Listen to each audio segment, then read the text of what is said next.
কালিয়াগঞ্জ থানার সামনে বিক্ষোভ প্রদর্শন করল বিজেপি। আরজিকর হাসপাতালের নারকীয় ঘটনা এবং রাজ্য জুড়ে নারী নির্যাতনের প্রতিবাদে কালিয়াগঞ্জ থানার সামনে বিক্ষোভ দেখায় বিজেপির নেতা কর্মীরা। এই বিক্ষোভ কর্মসূচি ঘিরে শুক্রবার বিকেলে সুকান্ত বোর পার্টি অফিস প্রাঙ্গণ থেকে শুরু হয় বিরাট মিছিল। শহরের বিভিন্ন এলাকা পরিক্রমা করে সেই মিছিল।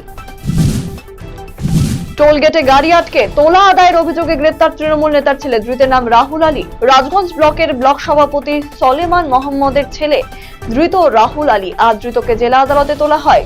আজ ধৃত তৃণমূল নেতার ছেলে রাহুল আলীকে জলপাইগুড়ি জেলা আদালতে তুলে নিজেদের হেফাজতে চেয়ে আবেদন করে রাজগঞ্জ থানার পুলিশ। কোচবিহারের রাজারহাট উচ্চ বিদ্যালয়ের ছাত্রীদের অশালীন এমএমএস পাঠানোর ঘটনায় দোষীদের দৃষ্টান্তমূলক শাস্তির দাবিতে প্রতিবাদ মিছিল করল ছাত্রছাত্রীরা।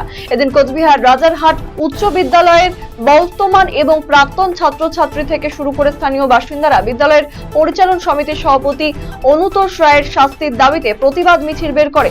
মিছিলটি রাজারহাট এলাকায় পরিক্রমা করার পর রাজারহাট চৌপতিতে অভিযুক্তের পুষ্পতুল দাহ করে বিক্ষোভ দেখায়। বন্যা কবলিত মানিকচকের ভূতনির বিভিন্ন এলাকা পরিদর্শন করে ত্রাণ বিতরণ করা হলো শুক্রবার। এদিন বন্যা কবলিত এলাকায় পৌঁছে যান মানিকচকের বিধায়ক সাবিত্রী মিত্রের প্রতিনিধি, মানিকচক পঞ্চায়েত সমিতির সভাপতি এবং প্রশাসনিক আধিকারিকেরা। পাশাপাশি বন্যা দুর্গত মানুষদের মধ্যে খাদ্য সামগ্রী সহ ত্রাণ বিতরণ করা হয়।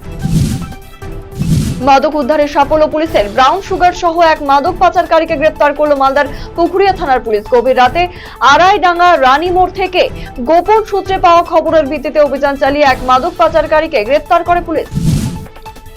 আরজিকরের ঘটনার প্রতিবাদে মাথাভাঙ্গা থানা ঘেরাও ঘিরে উত্তেজনা, পুলিশ সহ বিজেপি কর্মীদের মধ্যে ধস্তাধস্তি। এদিন মাথাভাঙ্গা ট্রেজারি অফিসের সামনে থেকে দোষীদের শাস্তি এবং মুখ্যমন্ত্রীর পদত্যাগের দাবিতে মাথাভাঙ্গা শহরে বিক্ষোভ মিছিল এবং মাথাভাঙ্গা থানার সামনে বিক্ষোভ প্রদর্শন করে বিজেপি। বিজেপির থানা ঘেরাও কর্মসূচিকে ঘিরে তুমুল উত্তেজনা ছড়ালো মাটিগাড়া থানায়। পুলিশের সঙ্গে বিজেপি কর্মীদের ধস্তাধস্তিতে উত্তপ্ত হয়ে ওঠে পরিবেশ। এদিন নির্ধারিত কর্মসূচি অনুসারে বেলা 1টা নাগাদ বেশ কিছু বিজেপি কর্মী আরজিকর ঘটনায় মৃত ছাত্রীর শাস্তির দাবি করে মুখ্যমন্ত্রী মমতা বন্দ্যোপাধ্যায়ের পদত্যাগ দাবি করে থানা ঘেরাও কর্মসূচি পালন করেন।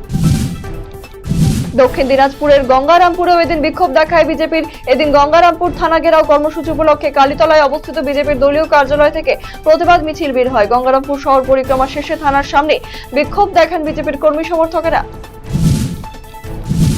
রাজ্যে নারী সুরক্ষা থানা ঘেরাও কর্মসূচি পালন করলো ভারতীয় জনতা পার্টি। শুক্রবার ইটাহারে বিকেল নাগাদ ইটাহারের দাসপাড়া দলীয় কার্যালয় থেকে বিজেপির নেতা কর্মীরা মিছিল করে ইটাহার থানার সামনে এসে চাঁচল ইটাহার রাজ্য সড়কে একটি লেনের ওপর বসে বিক্ষোভ সমাবেশ করে। ছিলেন বিজেপির জেলা সভাপতি বাসুদেব সরকার, গোকুল মণ্ডল, উজ্জ্বল বর্মন, সবিতা বর্মন, সুমন আচার্য সহ অন্যান্য নেতৃত্ব।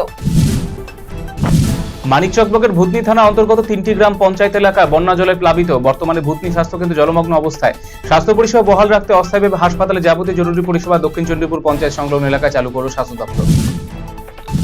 বিজেপি থানা ঘেরাও কর্মসূচি অনুষ্ঠিত হল করণদিঘি থানাতে। শুক্রবার করণদিঘি বিজেপি পার্টি অফিসে করণদিঘি বাস স্ট্যান্ড পর্যন্ত মিছিল হয়। এরপর থানার সামনে বিক্ষোভ দেখায় বিজেপি কর্মীরা। উপস্থিত ছিলেন বিজেপি উত্তর দিনাজপুর জেলা সহ সভাপতি সুভাষ গোস্বামী সহ অন্যান্যরা। গঙ্গা ভাঙনকে জাতীয় বিপর্যয় ঘোষণা করে ভাঙন রোধে স্থায়ী সমাধানে কেন্দ্রীয় সরকারের পদক্ষেপের দাবিতে মালদায় বিক্ষোভ সমাবেশ আয়োজিত হল জেলা তৃণমূল যুব কংগ্রেসের পক্ষ থেকে। ভাঙন কবলিত মালদা মানিকচক, রতুয়া সহ বিস্তীর্ণ এলাকার বাসিন্দা এবং পালিত গবাদি পশুদের নিয়ে অবস্থান বিক্ষোভে সামিল হয়েছেন তৃণমূলের যুব কংগ্রেস কর্মীরা। পাটকাঠি রাখা নিয়ে বিবাদ, দাদার হাতে খুন হলো ভাই। ঘটনায় ঘিরে চাঞ্চল্য উত্তর দিনাজপুর জেলা চোপড়ার লক্ষ্মীপুর এলাকায়। লাঠির আঘাতে গুরুতর জখম কলিমুদ্দিনকে প্রথমে রামগঞ্জ গ্রামীণ হাসপাতাল, পরে ইসলামপুর মহকুমা হাসপাতাল নিয়ে চিকিৎসকেরা তাকে মৃত বলে ঘোষণা করে। মৃতের পরিবারের অভিযোগের পরিপ্রেক্ষিতে ঘটনা তদন্ত শুরু করেছে চোপড়া থানা পুলিশ। আরজিকরের নারকীয় কাণ্ডের প্রতিবাদে এবং মহিলাদের সুরক্ষার দাবিতে হেমতাবাদ বিজেপি 2 নম্বর মন্ডল কমিটির পক্ষ থেকে পথ অবরোধ করে বিক্ষোভ কর্মসূচি গ্রহণ করা হলো। শুক্রবার বিকেলে হেমতাবাদ বিজেপি দলীয় কার্যালয়ের সামনে রাজ্য সড়ক অবরোধ করে চলে বিক্ষোভ কর্মসূচি। আটকে পড়ে যান চলাচল। হেমতাবাদ থানা আইসি সুজিত লামার নেতৃত্বে মোতায়েন করা হয় বিশাল পুলিশ বাহিনী। আরজিকর কাণ্ডের প্রতিবাদে শুক্রবার রাজ্য জুড়ে বিক্ষোভে সামিল হয়েছে বিজেপি। এরই অঙ্গ হিসেবে মালদার ইংরেজবাজার থানায় বিক্ষোভ দেখালো বিজেপি নেতা কর্মীরা। শুধু আরজিকর কাণ্ড নয়, রাজ্য জুড়ে ক্রমবর্ধমান নারী নির্যাতনের ঘটনার প্রতিবাদে বিক্ষোভ দেখায় বিজেপি নেতৃত্ব। ভূতনি ব্রিজের সংযোগকারী রাস্তায় প্রায় 100 মিটার লম্বা ফাটল দেখা দিয়েছে, যাকে ঘিরে রীতিমতো আতঙ্কিত স্থানীয় বাসিন্দারা। ব্রিজের একাংশে ফাটল বেড়ে যাওয়ায় যে কোনো সময় তা ভেঙে পড়তে পারে বলে অনুমান করেছেন এলাকাবাসীরা। আরজিকর হাসপাতালে মহিলা ডাক্তারের খুনের ঘটনা দোষীদের চিহ্নিত করে কঠোর শাস্তির দাবিতে ধিক্কার মিছিল এবং প্রতিবাদ সভা করল বামপন্থীরা। শুক্রবার ইটাহারে সিপিআই এবং তাদের সংগঠন ছাত্র যুবদের পক্ষ থেকে দলীয় কর্মী সমর্থকদের নিয়ে ইটাহার শহরের রাস্তায় ধিক্কার মিছিল, চৌরাস্তা মোড় এলাকায় প্রতিবাদ সভা করা হয়। ছিলেন অজয় চক্রবর্তী, আকবর আলী সহ অন্যান্যরা।